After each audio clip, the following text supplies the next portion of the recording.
In this video, we are going to discuss localization of brainstem CVAs. Now, brainstem CVAs are very important clinically as well as exam point of view. We find it very difficult because we don't know the basic concepts of localization of lesions in brainstem CVAs as well as the anatomy of brainstem. So, in this video, what we will do is that we will try to simplify all these things in minimal time possible. So first thing is basic concepts in brainstem CVA is that you have to remember rule of 4. The rule of 4 is that 4 cranial nerves are medial. Okay. The other is 4 midline structure start with M, that is midline M for M. So these are motor pathway. Motor pathway means corticospinal tract. Okay. Then is medial lemniscus. Then comes medial longitudinal fasciculus and motor nucleus. Motor nucleus of cranial nerves. Now, whenever you want to remember the cranial nerve nucleus, remember that cranial nerves which divide the number 12 evenly are medial. So these are number 3, number 4, 6 and 12. So cranial nerve 3, 4, 6 and 12 are medial. These are located medial in the brainstem. Rest of the cranial nerves are located laterally. Then the next concept is the 4 midline structures which are lateral start with S. Okay. So the structures which are lateral, one is spinocerebellar tract, spinothalamic tract, sensory nucleus of fifth nerve,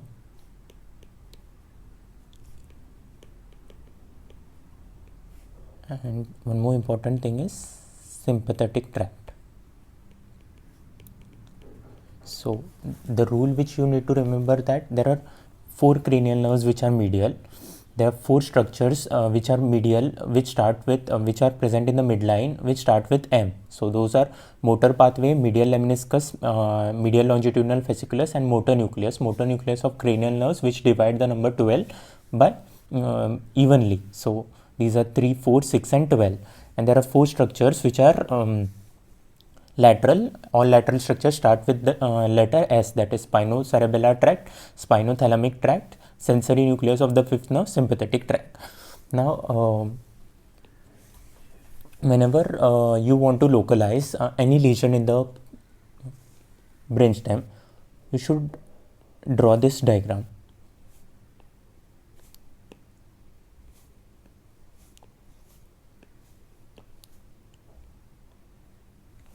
Okay, so now you need to remember the first and second cranial nerve do not reach the brainstem. They have cortical representation directly.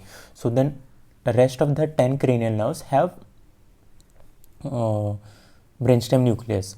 There are 2 nucleus in the midbrain, that is cranial nerve 3rd and cranial nerve 4th.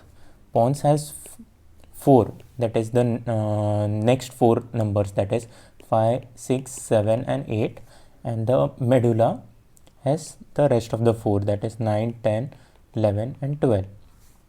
Okay, so now when we draw this diagram, now among these whichever divides the number 12 evenly will come in the midline. So in the midbrain, cranial nerve 3, cranial nerve 4 will be in the center. In the pons, it will be only the number 6. In the medulla, only the number 12. So the rest of the cranial nerves are present laterally. So the lateral cranial nerves will be, here there is no cranial nerve which is laterally. Here the cranial nerve which is laterally would be 5, 7 and 8. Here the cranial nerve which are laterally will be 9, 10 and 11. Okay, so if you remember this diagram, then directly you can localize the lesion. Like if somebody gives you a patient where he has third nerve palsy, then you can directly remember third nerve palsy means the midbrain is involved. Now midbrain is involved and third nerve is involved. Third nerve is present medially because it divides the number 12 evenly. So the lesion would be medial midbrain is involved. Okay, so if you remember this diagram, you can directly localize the lesion. Now with these basic concepts, let's take upon cases individually. Now in this case, if you see, the patient is a 60-year-old male, presents with sudden onset. Now sudden onset is important because when onset is sudden, the most likely cause in CNS for anything is vascular. Most common cause is vascular. So he develops sudden onset ptosis, diplopia and ataxia with tendency to fall to the left side. So based on this history, we cannot actually tell what is the region. So we know that there is ptosis, there is diplopia and there is ataxia. So this history is incomplete. Now on examination, there is left-sided hemiparesis with extensor left plantar. Now left-sided hemiparesis means what? There is weakness of the left side of the body, that is left upper limb as well as left lower limb. Now left extensor plantar. Extensor plantar indicates that there is UMN type of lesion. UMN type of lesion means what? Upper motor type of lesion.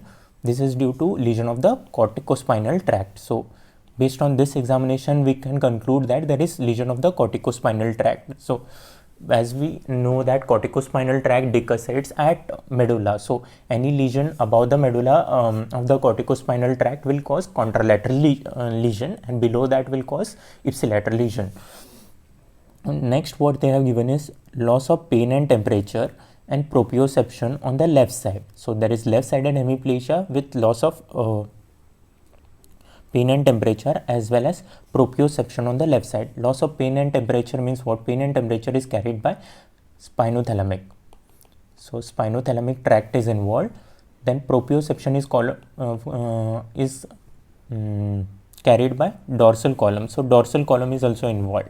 Along with that, if you notice here, they have given as third nerve palsy. Now third nerve palsy is an important thing in this, because third nerve palsy means we can directly localize the lesion to midbrain. If the third nerve was not given, then it would be difficult to localize the lesion, but third nerve is given, so we can directly localize to lesion. Now from our diagram, let us draw things here.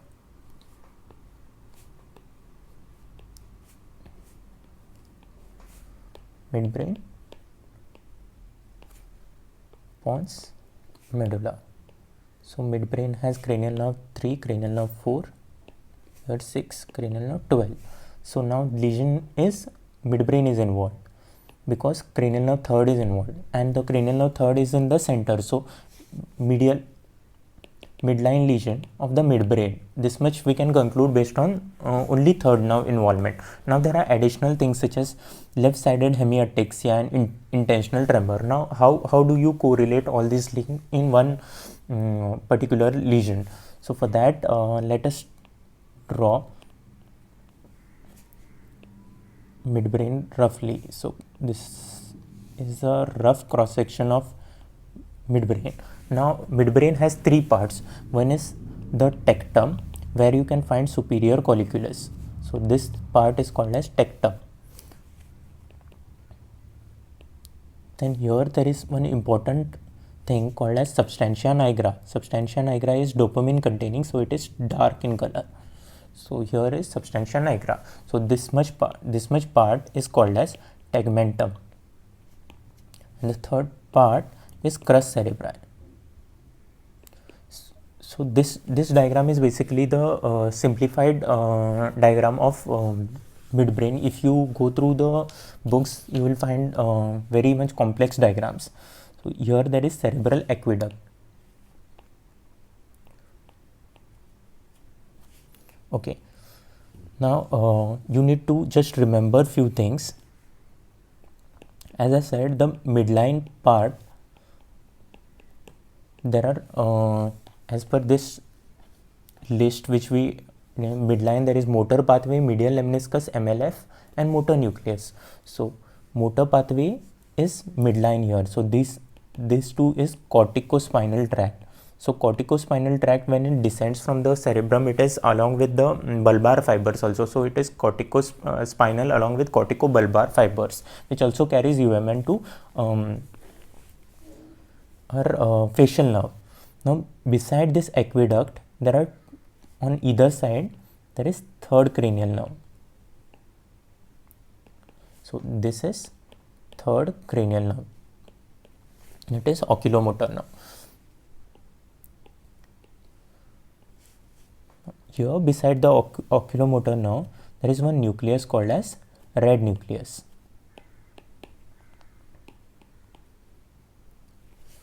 Okay, so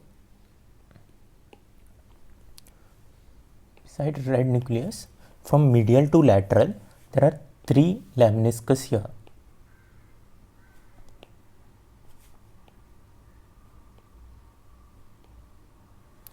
Okay, the lateral most is the lemniscus for lateral spinothalamic tract. This is called as spinal lemniscus.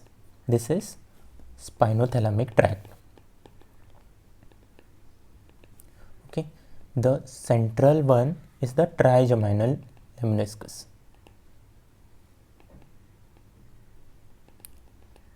Okay, that is because of trigeminal nerve. And the third one is the lemniscus for dorsal column, that is called as medial lemniscus. Okay, so whenever the term lemniscus is involved, always remember it will cause the defect on the contralateral side. So if the spinal lemniscus is involved on this side, this is the anterior posterior, suppose this is the right side. So if right spinal lemniscus is involved, then there is contralateral loss of pain and temperature, that is on the left side there is loss of pain and temperature. Now let us go back to our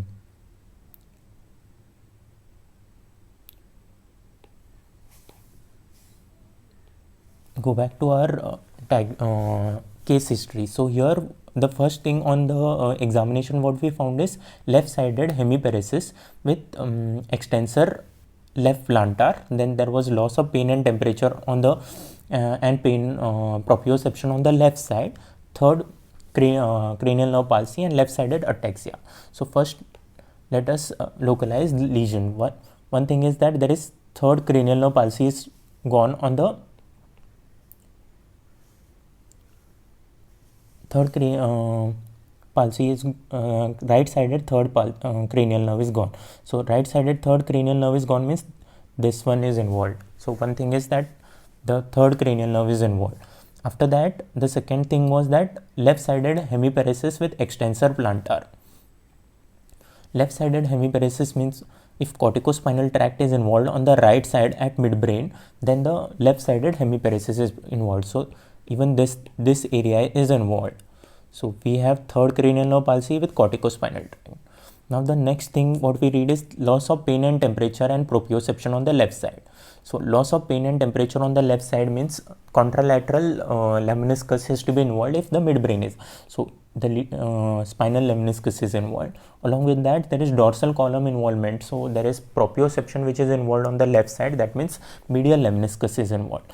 So now the another important thing what is mentioned is left-sided hemiataxia with intentional tremor. Now this red nucleus, what it does is that it has connection with the right red nucleus connects to the left cerebellum. Okay, and then again crosses and supplies on the left side. So what it does is that if there is lesion of the right side right-sided red nucleus, there is left-sided hemiataxia with intentional tremor. So our lesion now is localized to this much area. Okay, so our lesion localized to this much area. So there is third nerve involvement, ipsilateral third nerve involvement, contralateral loss of pain and contralateral loss of pain and temperature, contralateral loss of posterior column, that is proprioception, contralateral hemiplegia with contralateral hemiataxia. All these together, let us write these things.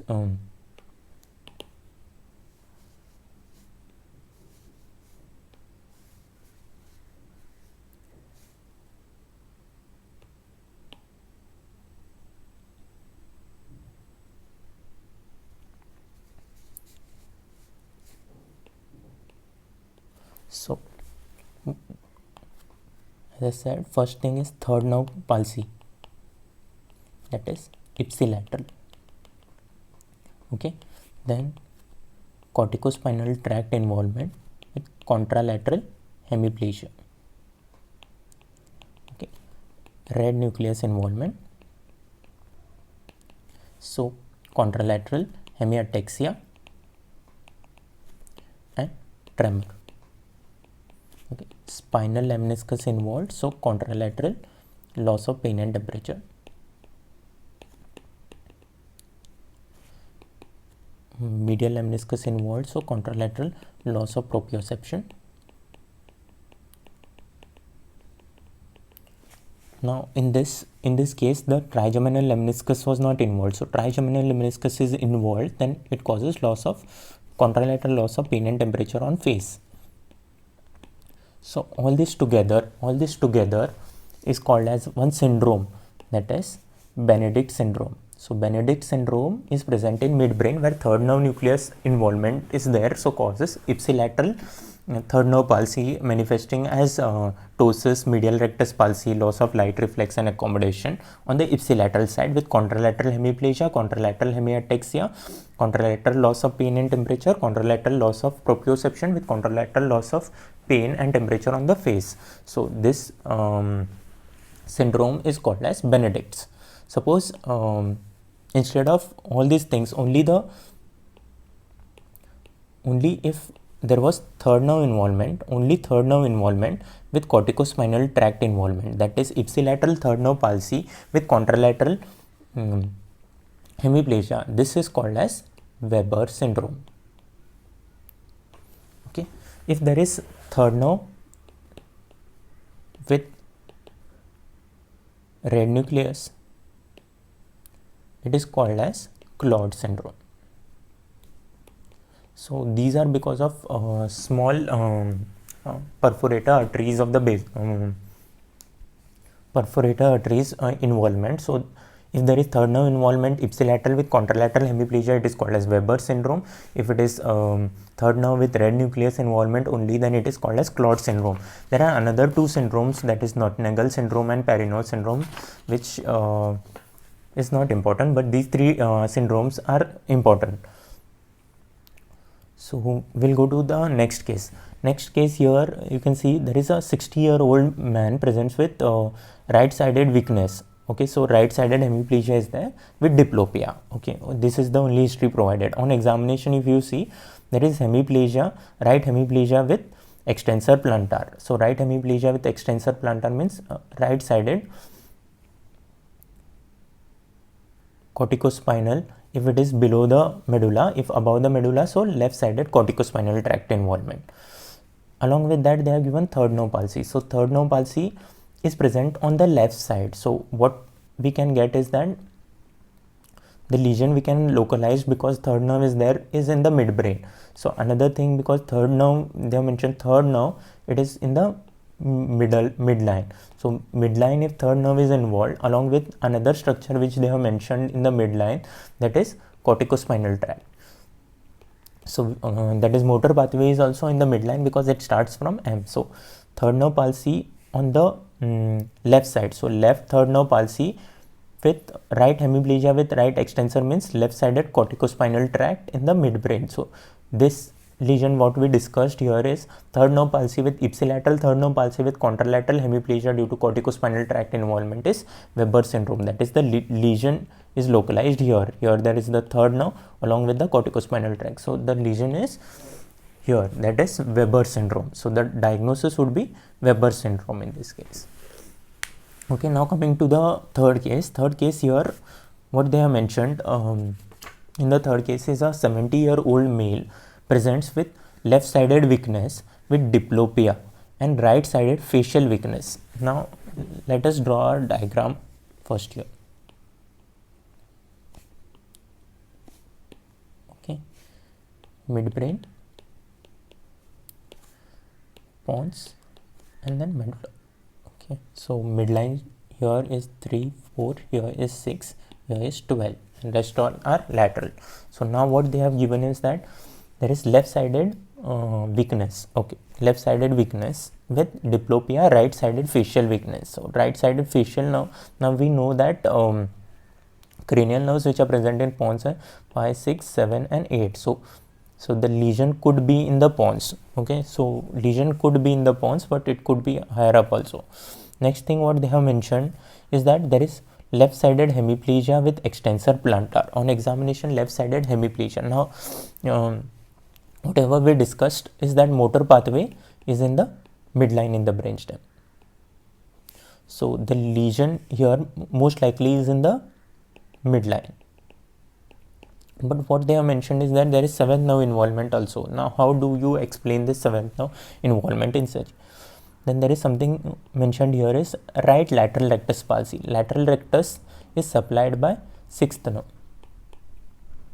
So now if you see in this diagram, sixth nerve is present in the midline, corticospinal tract is present in the midline. So there are two structures which we identified which are present in the midline. So our diagnosis directly based on this diagram only we can give as medial pontine syndrome, medial pontine syndrome, because sixth nerve is involved and motor pathway is involved, which is also in the center. Now but they have mentioned another feature, that is facial nerve palsy. How do you explain that? For that we need to know the anatomy of brainstem. So whenever you draw pons, the width of the pons is greater than the height of the pons. So this is a rough diagram. This is anterior, this is posterior. So midline we have to draw something that is corticospinal tract. So this is corticospinal tract. Okay. Now in the pons there is something called as facial colliculus. Facial colliculus means that the sixth nerve is here. Okay. The seventh nerve is here, but the seventh nerve travels like this. Okay, so this is seventh nerve. Okay, it encircles the sixth nerve and travels around it, and this is called as facial colliculus. Okay, this one which is coming in the midline is the sixth nerve. Okay, there is also the seventh nerve which is present, but seventh nerve is slightly lateral. Along with that is the eighth nerve. Okay, and lateral to the eighth nerve here are two peduncles, that is middle and superior, middle and inferior cerebellar peduncle. Cerebellar, it is, they connect the midbrain to the pons to the cerebellum. Okay, so now in our case, what things which were involved is that here, so we have right lateral rectus palsy. So right lateral rectus palsy means right sided. So on this, so right lateral rectus palsy means sixth nerve is involved on the right side sixth nerve, with another thing that is mentioned is left hemiplegia. So right side sixth nerve with left hemiplegia means the corticospinal tract on the right side is involved. So corticospinal tract on the right side is involved.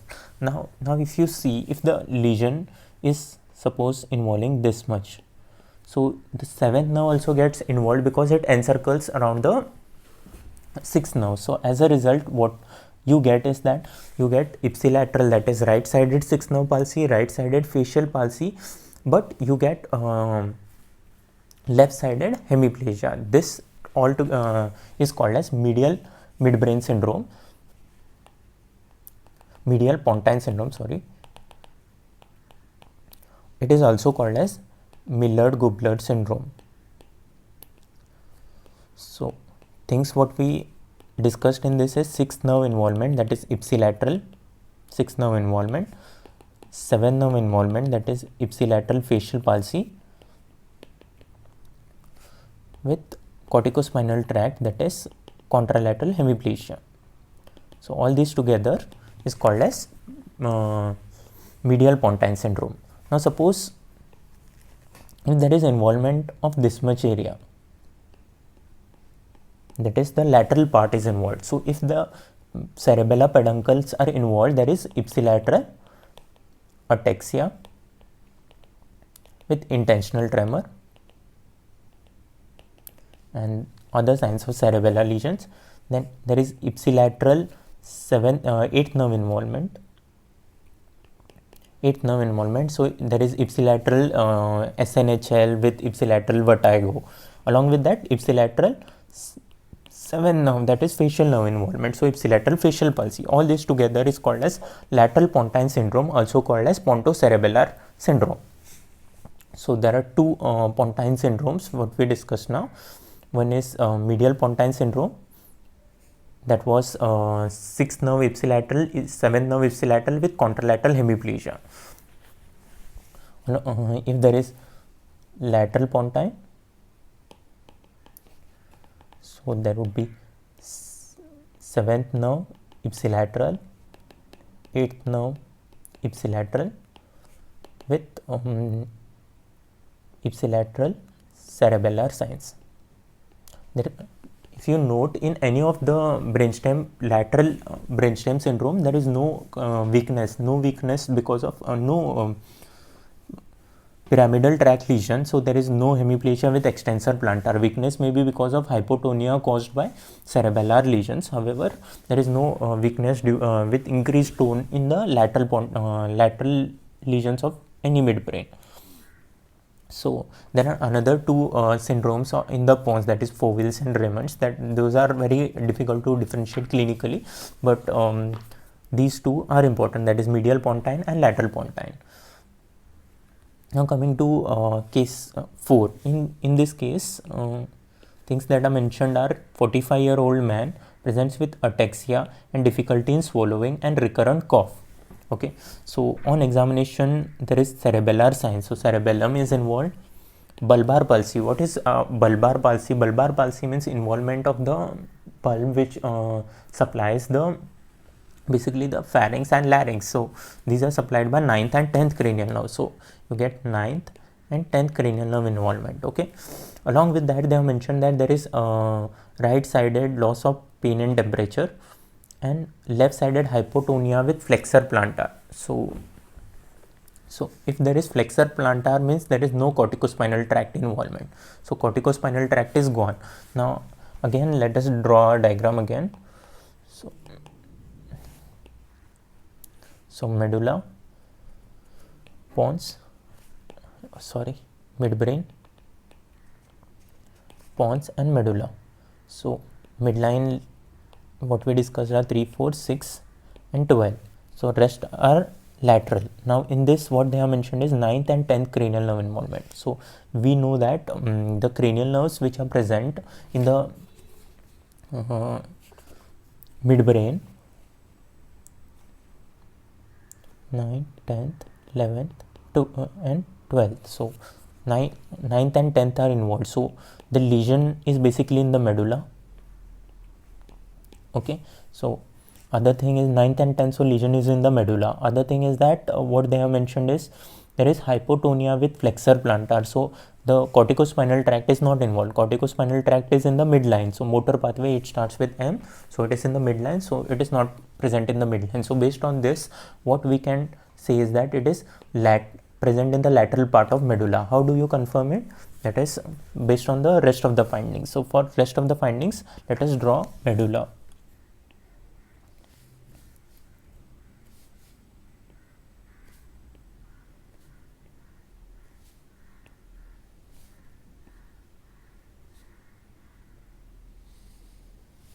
So you consider this as midline. Okay, on either side of the midline, this is pyramid. Pyramid consists of corticospinal tract. Okay, this is anterior, this is posterior again. So here is something called as olive. So you need not worry about this. Now we said that in the midbrain there is only one cranial nerve which is medial, that is 12th cranial nerve. In the medulla, the only cranial nerve which is medial is 12th cranial nerve. So let us draw the 12th cranial nerve here. Okay, so this is cranial nerve 12th. Okay, another thing what we mentioned, there are four things which are medial. That is, one is motor pathway, that is corticospinal tract. Now motor nucleus, that is cranial nerve level. Another thing that is present here is the medial lemniscus. Medial lemniscus, as I said, is for dorsal column. So these are the medial things. Now there are multiple things which are present laterally. First important thing is inferior cerebellar peduncle. Inferior cerebellum peduncle, that is connection between the medulla and the cerebellum. So after that, there are different nucleus which are present. First nucleus is the inferior vestibular nucleus. So vestibular nucleus has two nucleus, that is superior vestibular nucleus, inferior. Superior is present in the pons, the inferior is present in the medulla. Now below that is the nucleus ambiguus. Nucleus ambiguus is a nucleus of 9th and 10th cranial nerve together. Okay, below that is a tract, that is sympathetic tract. Okay, below that is one lemniscus, that is spinal lemniscus. Spinal lemniscus, as we discussed earlier, carries pain and temperature. That is it is for